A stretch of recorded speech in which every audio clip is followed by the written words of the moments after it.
Hey everybody, welcome to 2021 and welcome to my thoughts and kind of a review video on my current EC90 products that I've purchased, predominantly from AliExpress. I have purchased the EC90 branded products. I've purchased saddles. I have 3 saddles here with me right now. I have a seat post and I have bought a EC90 stem. I don't have that anymore. I sold it on a bike. But that was a fine product. There's no issues with it. I just bought it for a particular position on a TT bike, and I've since sold that bike. So anyway, let's dive into what I currently have, my thoughts on those products, whether or not I'm currently using them on any of my bikes you see behind me here. So anyway, let's dive in. And first, we're going to have a look at the EC90 carbon seat post. Ta-da! My EC90 carbon seat post. Now, if you have seen any of my other videos on EC90 products, you've probably seen me unbox this seat post. One of the things that I didn't realize when I purchased it was I had bought the extended 400 millimeter version of this saddle with the zero offset seat post. And one of the things I had mentioned, I think in the video, was I might cut off a little bit of that extra length because truthfully only about right about there and out is sitting out of the bike it was sitting on, which is this one behind me here. So, you know, there's just a lot of extra seat post inside the frame, and I pulled it out one time and just cut it off. It was a very simple procedure, you know, no issues, no fraying. I don't know if you can see that. You know, I even just used a regular hacksaw to do it. My thoughts on the saddle, or on the seat post, I'm sorry, are I didn't have any major issues with it. There are 2 things about it that I want to mention that are the reasons I currently don't use it, or you know, some of the reasons I don't currently use it. The first is actually because it was a zero offset seat post. When I purchased it, I didn't realize that, and I was just having trouble getting the seat far enough back in this particular zero offset setting to make it really comfortable and worthwhile on my bike. My bike position has changed over, I guess, 2020 now, and my saddle slid back a little bit on all my bikes, and it just didn't work that way. I guess that's probably the major reason why I don't use it. One of the things I found with this seat post, especially to the one that I had updated and changed to, which I have here, I'll just show you quickly, which was the FSA K-Force light seat post, and you can see it has a fair amount of offset there on it. Again, I didn't run this too deep into the bike frame, like about there and above was sticking out of the frame. This seat post compared to this one is way stiffer. Okay, so this is like it's like a 9 or a 10 on stiffness. This one was maybe like a 7. Definitely noticed a little bit of flex out of it, and depending on what you know, kind of bike you want to be running that on, that may end up being an issue for you, just because it is a flexier seat post. You have to remember that I'm also a bigger dude. You know, I'm like almost 90 kilograms, 6'3". So my weight and everything is could be different than yours, could be the exact same. But that was just one of the things I noticed on this particular one, especially when I swapped from this one to that K-Force seat post. Now, other than that, like, I didn't have any issues with it. You know, it's held up fine. I did use it for a good number of months before I finally switched saddle positions and seat posts. But it held up fine. It went through water, it got dirty, it was on my gravel bike.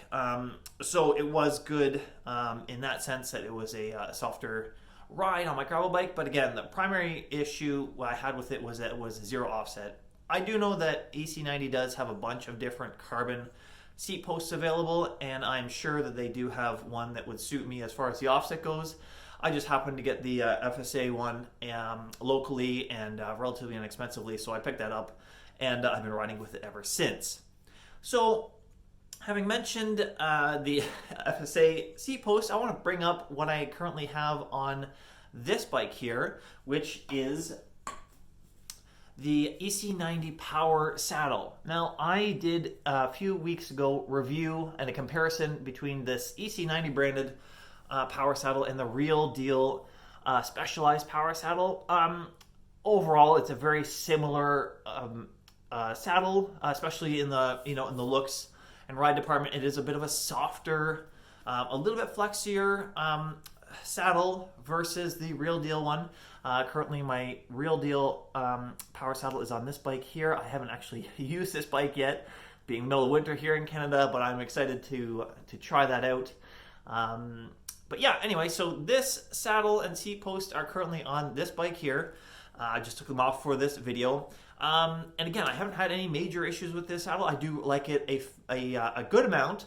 I do have it, as I said, on like 2 of my 3 bikes, or this style of saddle. And again, no issues. So I would, if you want to have an in-depth kind of a comparison, I did, again, a video between this and my Real Deal power saddle, including like weight and, an in-depth look at all the things this saddle to Real Deal power saddle related. So that is the first of 3 saddles I currently have. The second of 3 saddles I currently have is this EC90 Pro S100 saddle. And I purchased this because I was, shopping on AliExpress, and I saw it, and it came out for like a really inexpensive price. And it had a cutout, and, I thought it would be something to try. You're always kind of looking for something maybe a little bit better, a little more comfortable, whatever. I tried this out, I think, no more than twice, and it just didn't work for me. And what I think the reason is that it is a bit of a narrower saddle, and it is a bit of a curvier saddle. So I think I've found that the flatter the saddle, for me, the more comfort I have. Whether it's for short rides or long rides, just, the flatter the saddle, the better. So, it hasn't done anything. It's been sitting in my garage, until now, basically. I did let a friend try it out briefly. He didn't particularly like it, I guess, either. I didn't ask him why. But quality-wise, it's a good built saddle. I did weigh it just before I started filming this video. It does weigh in at 227 grams.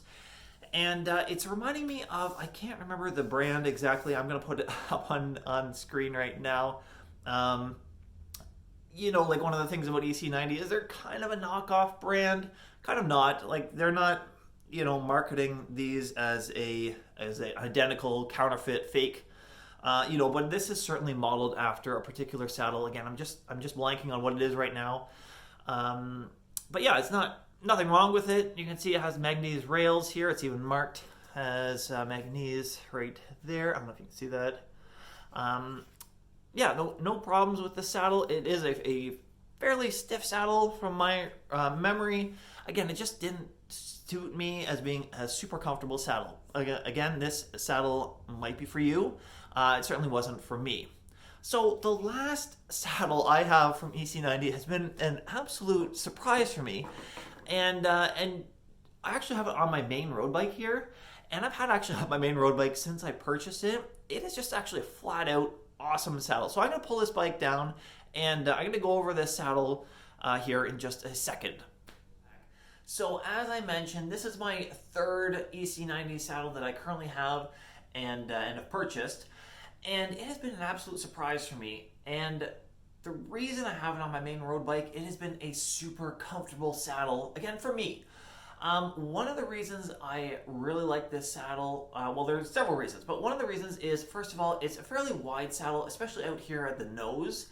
And one of the things I find with the power saddle, either the EC91 or the Real Deal specialized one, is that they're super comfortable back here, but if I slide forward throughout, my ride for whatever reason, it does become slightly uncomfortable, and I notice, and I'm consciously thinking about sliding back and sitting back farther on the saddle. Whereas this one, there's really a wider range of comfort. I don't get too far back in the saddle because I do notice the wider nose, but if I sit anywhere kind of in this sweet spot zone of the saddle, it is really good.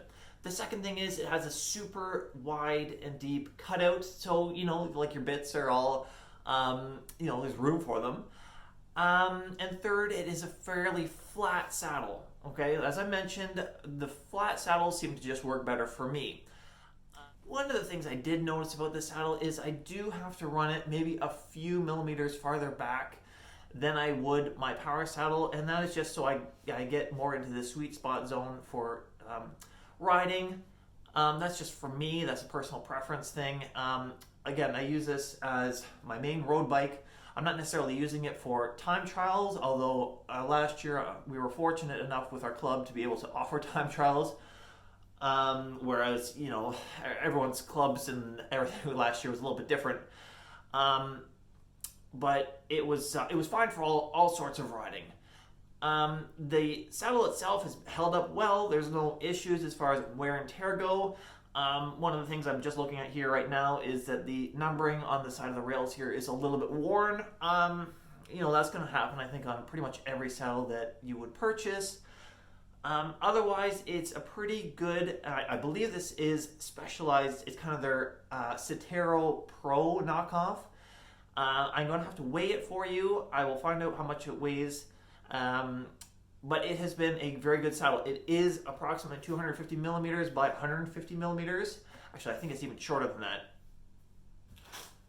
Hey, why don't I actually measure it? So it is 240 millimeters by, right about 150 millimeters wide. So it's kind of like a short, wide saddle. And let me pull out the camera here and I can just show you exactly. Okay, so as I mentioned, it is you can see it here in the profile. It is a very, it's a wide saddle to 150 millimeters, and it's a fairly short saddle. So it has that kind of very stubby look to it. As I mentioned, I kind of get into this kind of sweet spot area, and I don't have any issues with the wider nose. And as I mentioned, as long as I don't slide too far back on this saddle where the wideness becomes an issue for me, it is an absolute great saddle. You can see I've used this for several thousand kilometers in 2020, and there's no major wear or tear on it. So yeah, that's been my thoughts on this particular saddle, and I guess all the EC90 products that I currently own. So if you have any questions about anything, leave me a comment below. I'm certainly happy to answer them for you, and until next time, I will see you.